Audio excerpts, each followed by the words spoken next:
بسم اللہ الرحمن الرحیم۔ السلام علیکم۔ کچھ نئی اپڈیٹس و نئے ویلاگ کے ساتھ گلفام چودھری آپ کی خدمت میں حاضر ہے۔ فرسٹ آف آل ہم نے بات کرنی ہے پنجاب کے اندر سیلاب نے بری طرح سے تباہی پھیلا دی ہے، اور اس تباہی نے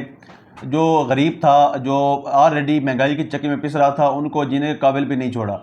لیکن حکومت پنجاب کی جانب سے دعوے بے شمار کیے جا رہے ہیں، وعدے بے شمار کیے جا رہے ہیں، لیکن عملی طور پر کیا حکمت عملی اپنائی گئی ہے یا کیا ورک کیا جا رہا ہے وہ بھی آپ کے سامنے ہم نے رکھنا ہے۔ اس کے بعد علیمہ خان صاحبہ کے حوالے سے، شیر شاہ کے حوالے سے، شہریز کے حوالے سے خبر ہے وہ آپ کے سامنے رکھیں گے، اور آج وزیر اعلیٰ پنجاب گجرات کا دورہ کر رہی ہے، اس پر بھی ہم نے بات کرنی ہے۔ فرسٹ آف آل ہم بات کریں گے سیلاب کے بعد جو غذائی قلت کے حوالے سے خبریں سامنے آ رہی ہیں۔ سینئر صحافی ہیں ہمارے محمد راز گوندل صاحب، ان کا یہ دعویٰ سامنے آیا کہ حکومتی دعووں کے مطابق پنجاب میں گندم آٹے کا کوئی بحران نہیں ہے، لیکن زمینی حقیقت یہ ہے کہ اب سے تھوڑی دیر پہلے محکمہ داخلہ پنجاب نے صوبے بھر میں دفعہ 144 نافذ کر دی، جبکہ صوبہ بھر کی فیلڈ ملوں میں گندم کے استعمال پر مکمل طور پر پابندی لگا دی گئی۔ بیان کے مطابق یہ فیصلہ صوبے میں گندم کی ممکنہ قلت کے باعث کیا گیا۔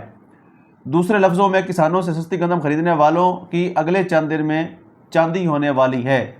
اب یاد رکھیں، کسان کو گندم کی فصل میں بری طرح سے ان لوگوں نے ڈیمیج کیا، اس پنجاب حکومت نے، ان کی پالیسیوں نے عام بندے کا جینا جیرن کیا تھا، لیکن کسان سے سستی گندم خریدنے والے آج اس کو کس طرح سے مہنگی کر کے بیچیں گے، بلیک میں بیچیں گے، اور اس سیلاب کے بعد جو غذائی قلت کا امکان ظاہر کیا جا رہا ہے، اس کے بعد ان لوگوں کی دیہڑیاں جو لگیں گی اس کا حساب الگ سے ہے۔ تو یہ بڑی انفارچونیٹ سچویشن ہے۔ یہ ہمیشہ وہی حکومت کرتی ہے جو عوامی امنگوں کے برعکس آئی ہو، یہ وہی حکومت کر سکتی ہے جس کو عوام کا احساس نہ ہو، یہ وہی حکومت کر سکتی ہے جو عوام کے ووٹ کے اور مینڈیٹ سے نہ آئی ہو، بلکہ چور دروازہ استعمال کر کے وہ یہاں تک پہنچی۔ تو یہ بڑی انفارچونیٹ سچویشن ہے، اس پر جتنا جلدی ہو سکے اگر کوئی پنجاب حکومت سے جواب لے سکتا ہے، یا ان کو لانے والے اگر کوئی خدا کا خوف کر کے اس پنجاب کی عوام پر رحم کر سکتے ہیں، تو ان کو ضرور ایکشن لینا چاہیے۔